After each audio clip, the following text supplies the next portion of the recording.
প্রোটেম speaker হিসেবে শপথ তাপস রায়ের। লোকভবনে শপথের আয়োজন, উপস্থিত ছিলেন মুখ্যমন্ত্রী শুভেন্দু অধিকারী। শপথ বাক্য পাঠ করান রাজ্যপাল। আজ ও আগামীকাল নবনির্বাচিত বিধায়কদের শপথ গ্রহণ, তারপর 15ই মে শুক্রবার বিধানসভার স্পিকার নির্বাচন।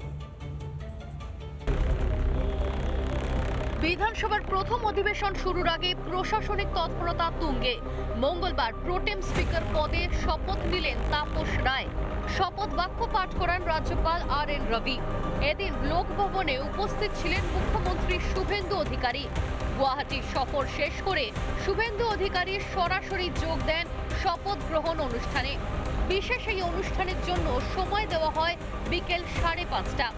স্পিকারকে দুজন সহযোগিতা করবেন, একজন শঙ্কর ঘোষ শিলিগুড়ির বিধায়ক আর একজন বীরভূমের জগন্নাথ চট্টোপাধ্যায়। এরা দুজন মিলে প্রোটেম স্পিকারকে সহযোগিতা করবে, যার অধীনস্থ বাকি বিধায়করা আজ সকাল 11টার পর বিধানসভায় শপথ নেবেন। ফলে আজকে প্রোটেম স্পিকারকে শপথ নিতে হবে, সেই কারণে রাজ্যপাল তাকে 5:30টায় টাইম দিয়েছেন। সময় মতো লোক ভবনে সস্ত্রীক চলে আসেন তাপস রায়। রিপাবলিক বাংলার মুখোমুখি হয়ে কি বললেন দম্পতি, শুনুন। এত বছর তাপসদার সাথে রয়েছেন, তাপসদার উত্থান দেখেছেন, তাপসদার একটা সময় খুব কঠিন সময় দেখেছেন। আজকে তাপসদা প্রোটেম স্পিকার হিসেবে শপথ নিচ্ছে। এটা তো ভালো লাগছেই, বলার কিছু নেই। আমি কি বলি বলো, তোমরা সকলে যেটা মনে করছো সেটাই। তোমরাও তো অনেকদিন ধরে তাপসদাকে দেখছো, আর তাপসদার এই উত্থান নিশ্চয়ই আমরা পাশে সবসময় থেকেছি, বাড়ির লোক আজও আছি। আজকে আমাদের ভীষণ বৌদি বলছে, বৌদি শক্তি আপনি। আমারও শক্তিও। লোক ভবনে ছিলেন রাজ্যের কয়েকজন মন্ত্রীও।